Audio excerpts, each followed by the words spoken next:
¿Cómo están, amigos de YouTube? Hoy tenemos una entrevista con un artista nacional. Los que vivieron los 80s, los 70s en Argentina, obviamente lo van a recordar y esta entrevista les va a encantar porque vamos a estar hablando de esa época fantástica. Muchas gracias, Juan del Barrio, por tu tiempo. Un placer poder hacer esta entrevista con vos. ¿Cómo estás? Hola, Lautaro. Bueno, gracias por la invitación, un placer. Los 70s y los 80s es como que están en tu nombre, porque es como que vos fuiste parte de toda esa gran época. ¿El piano vos creías que era tu instrumento o probaste otras cosas primero? Sí, no, probé otras cosas. Mi instrumento principal, en primer lugar, digamos, fue la batería, ¿viste? Y apareció el piano en casa, porque mi hermana también tomaba clase de piano, y bueno, y ahí empecé a descubrir en el piano, más que nada, una herramienta para la composición, ¿viste? Yo no me considero un buen pianista, ¿entendés? A pesar de que he hecho muchas obras así para piano, compuse y toqué, y etcétera, pero, viste, más para mí, el piano para mí es más una herramienta para la composición. La única herramienta para mí para componer era el piano, en un momento, ¿no? Aparte era la época, el boom, ¿no? Del sintetizador. Era como... Claro, claro, empezó todo el desarrollo de la tecnología, de esta tecnología que estamos usando ahora, empezó ahí hace 30, 40 años, ¿viste? Claro, tal cual. Con los teclados, fundamentalmente en los 70, los primeros Minimoogs, ¿viste? Los primeros sintetizadores. Bueno, eso fue toda una revolución, ¿viste? Qué belleza, qué Yo me bonito. acuerdo que, sí, me acuerdo que nosotros teníamos habíamos hecho como una banda y una cooperativa a la vez que se llamaba MIA, Músicos Independientes Asociados, en los años 70, en 72, 73, por ahí, 74, con Lito Vitale, Liliana Vitale, y éramos muy chicos, ¿viste? Yo tenía 18 años y Lito tenía 13 años, 14, por ahí. Y los viejos los viejos del Lito habían comprado un Minimoog, ¿viste? Mira. Estaban por llegar con el Minimoog, así nunca habíamos visto un sintetizador.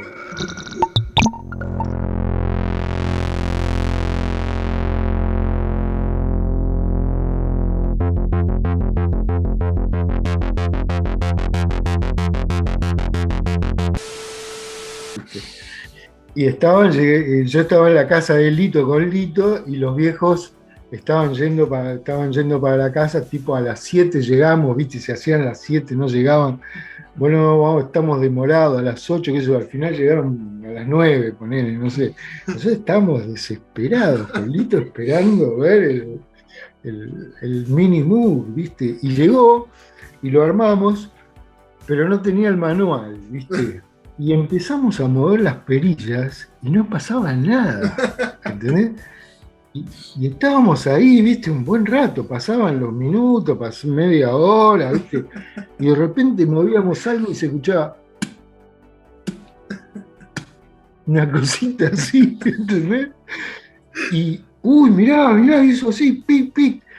Y después movíamos, ¿viste? No sabíamos las perillas para qué servían, no entendíamos que era un filtro, que era un ADSR, que era Claro. nada, ¿viste? Entonces movíamos las perillas a ver qué pasaba, ¿viste?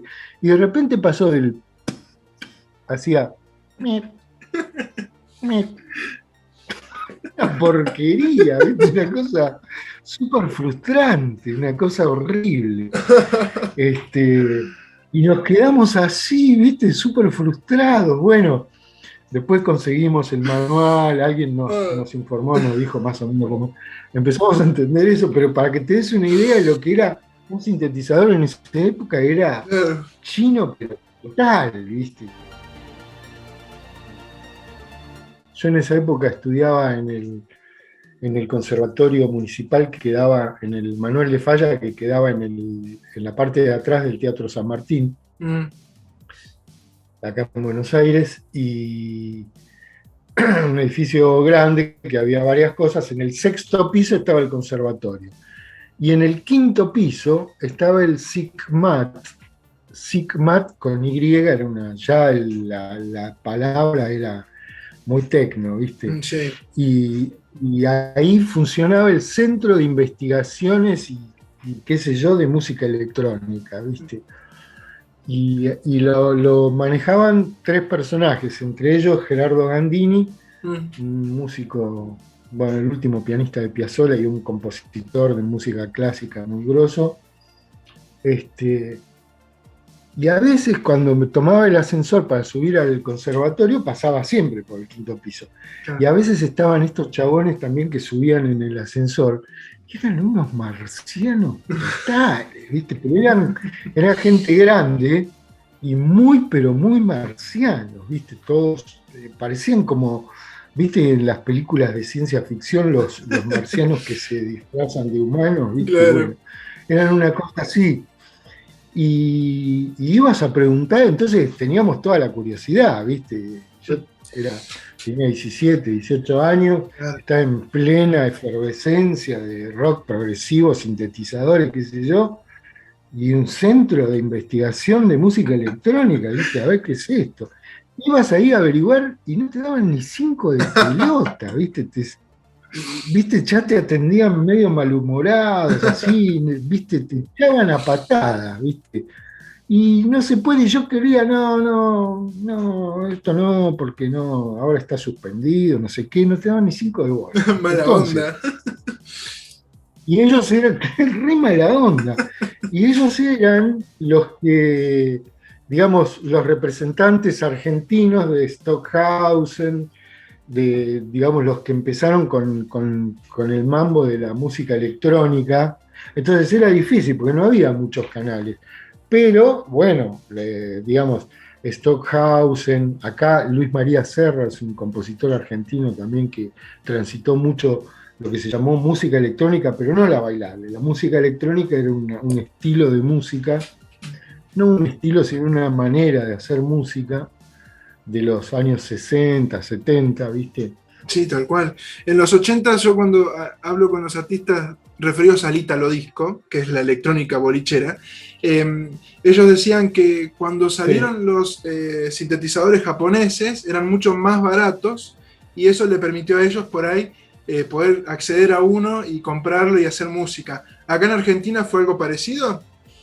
sí, totalmente. Bueno, acá en los 70, Yamaha era una marca de segunda, Mm, ¿entendés?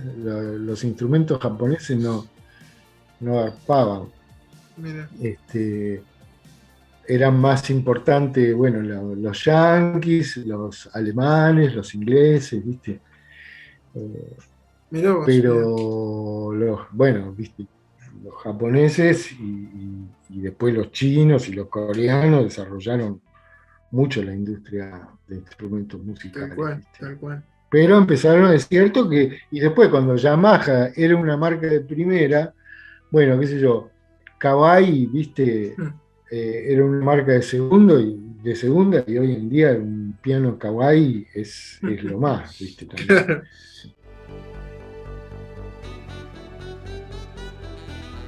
Ahora hablando un poquito más de tu carrera, ¿no? Porque uno que te conoce sabe que estuviste Spinetta Jade, Suéter, Los Abuelos de la Nada, todos grandes nombres acá en Argentina y en Latinoamérica.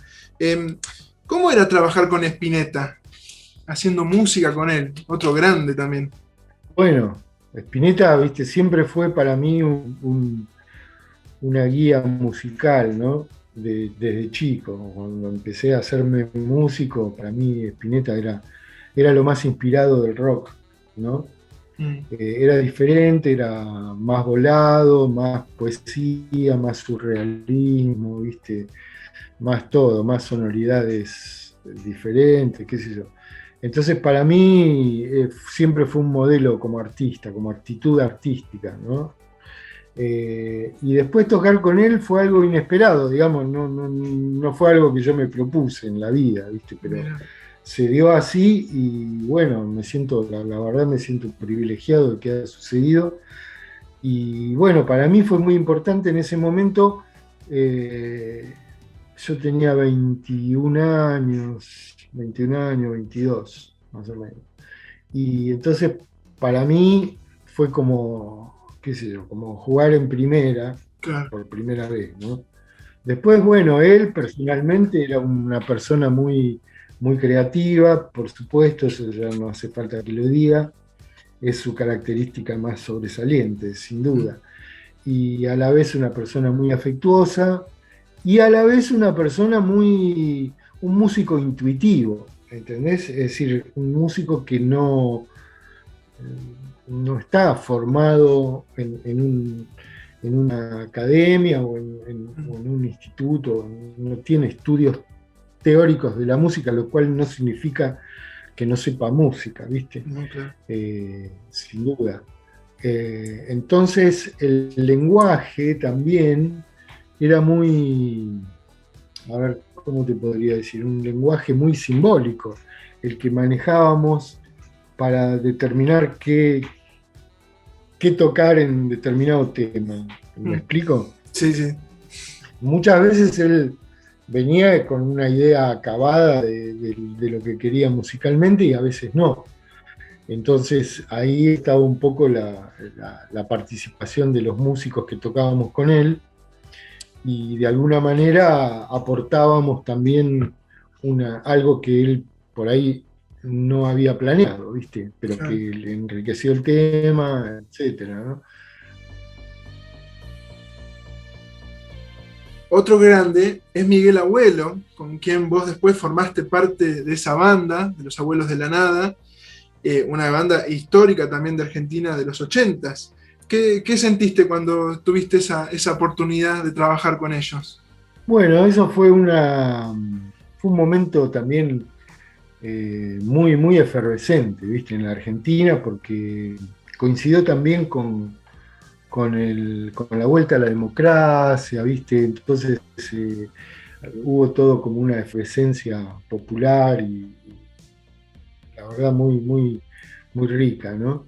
Entonces los abuelos un poco es un símbolo de esa época porque, viste, ellos venían de Europa, de Ibiza. Acá estábamos que no podíamos juntarnos más de 5 en la calle, ¿viste? Nos tenían cortitos, ¿viste? Y estos venían de Ibiza, de la gran vida, ¿entendés? Entonces trajeron un poco ese espíritu más festivo, más limpio, ¿viste? Fue como un destape, en ese momento se le llamaba destape, ¿viste? Eh, Porque, bueno, pasaba eso, había como un ambiente más festivo, entonces ahí se empezó a bailar en los recitales, ¿entendés? Ahora se hacen pogos y todo eso, ¿viste? Pero hasta ese momento ni se bailaba, ¿viste? Se Claro. estaba sentadito en la silla. Entonces los abuelos un poco representaban eso, representaban esa onda más fiestera. Y bueno, yo los conocía a ellos de antes, ¿viste? A Cachorro y a Basterrica. Y en ese momento en que ellos empezaron, yo estaba tocando con Spinetta. Entonces me habían ofrecido de tocar, querían que yo toque con ellos y la verdad me hubiera encantado. Pero yo estaba tocando con Spinetta, ¿viste? Y qué sé yo, era como otro, no se podía hacer las dos cosas, ¿viste? Era o tocabas con Spinetta o tocabas con los Abuelos de la Nada, ¿viste? Porque además era como la camiseta, ¿viste? Si te jugabas en Boca no podías jugar en River, ¿viste? Claro. Entonces se curtía mucho esa onda también, ¿viste? Pero bueno, fue una experiencia muy rica, también por esa energía que te digo, ¿viste? Bueno, y ahora actualmente estamos tocando de nuevo con los Abuelos. ¿Viste? Miguel siempre quería que en su última etapa eh, él nos manifestaba su intención de que nosotros sigamos aún sin él, ¿viste? Entonces nunca lo pudimos plasmar y ahora bueno, lo que pasa es que ahora justo vino la cuarentena, pero Ujú. desde el 2020, en marzo de 2020, debutamos con la nueva formación de los Abuelos de la Nada en Perú, en Lima. Contame sobre tus proyectos nuevos para futuro, así la gente se entera y está atento a las cosas que vas a ir haciendo.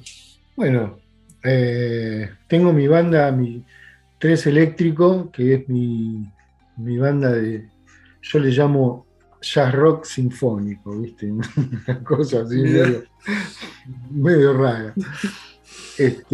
Tengo eso por un lado, tengo algo que estoy trabajando con los hermanos Saavedra, que son unos santiagueños geniales que tocan el bombo y cantan mirá. chacareras y todo eso. Y estoy haciendo estamos viendo de hacer algo juntos, ¿viste? Con los sintes Qué y eso, bueno. ¿viste? Darle, Wow. sí, sí, hacer una cosa de esa, está muy bueno eso. Y bueno, clases, ¿viste? Yo las clases he dado clases toda la vida, ¿viste? Es algo que me gusta hacer, ¿viste? Me gusta trabajar de eso también, ¿viste? Fantástico, fantástico. Ya en algún momento yo quiero aprender a tocar el piano, así que en algún momento te voy a escribir. Bueno, dale, dale, Bueno, no hay problema. muchísimas gracias por tu tiempo. La verdad que es fantástico todo lo que estuvimos hablando y demás. Así que estoy súper contento y agradecido de haber tenido esta oportunidad de compartir palabra con vos. La verdad que sos un gran artista y hay muchas canciones de las cuales vos fuiste partícipe que a mí me encantan, así que muy satisfactorio para mí. Bueno, bueno, muchas gracias, te agradezco, Lautaro, y espero que lo pases bien allá, que estén bien ahí en San Luis, ¿eh? Ya cuando quieras, bienvenido seas a Merlo. Algún evento podemos organizar algo. Sí, hermoso, Merlo, me encanta, dale, cómo no. Bueno, Fantástico. te mando un abrazo Nos vemos. y bueno, gracias, dale.